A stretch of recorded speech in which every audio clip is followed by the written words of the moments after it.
Au large de Beyrouth, une bouée flottant au gré des vagues a toujours intrigué les promeneurs.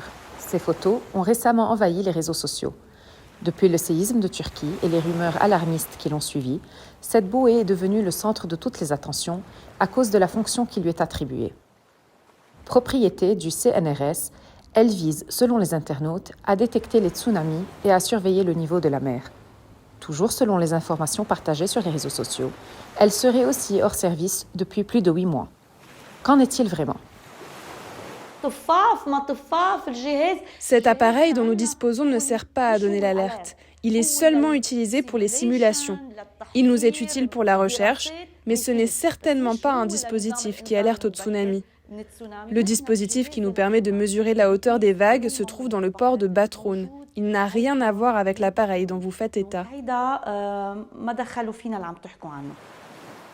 Pour la détection des tsunamis, le Liban a rejoint le réseau méditerranéen du système d'alerte précoce au tsunami. À chaque fois qu'un séisme se produit en mer, 5 pays méditerranéens, mandatés par l'UNESCO, fournissent en quelques minutes une analyse de l'intensité de la secousse enregistrée. Ils effectuent une simulation pour voir si elle peut causer un tsunami.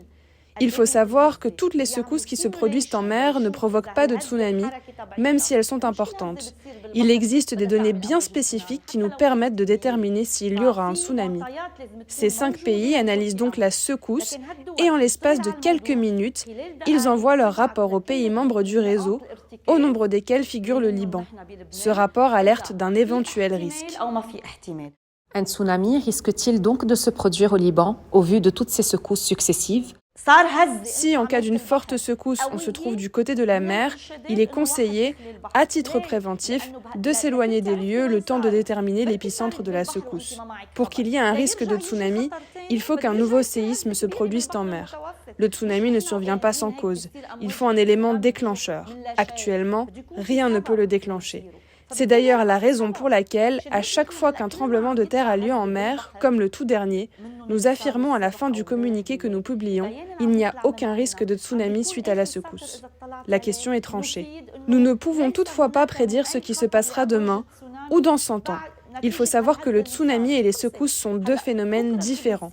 Il faut qu'un tremblement de terre se produise pour provoquer un tsunami. Mais si nous ne pouvons pas prévoir un séisme, comment voulez-vous alors qu'on puisse prévoir un tsunami ? En bref, il ne faut surtout pas croire les rumeurs qui circulent. Selon les experts, il est vrai que la fréquence des tremblements de terre qui secouent actuellement le Liban est inhabituelle, mais rien n'indique de façon sûre que de fortes secousses déclencheront un tsunami.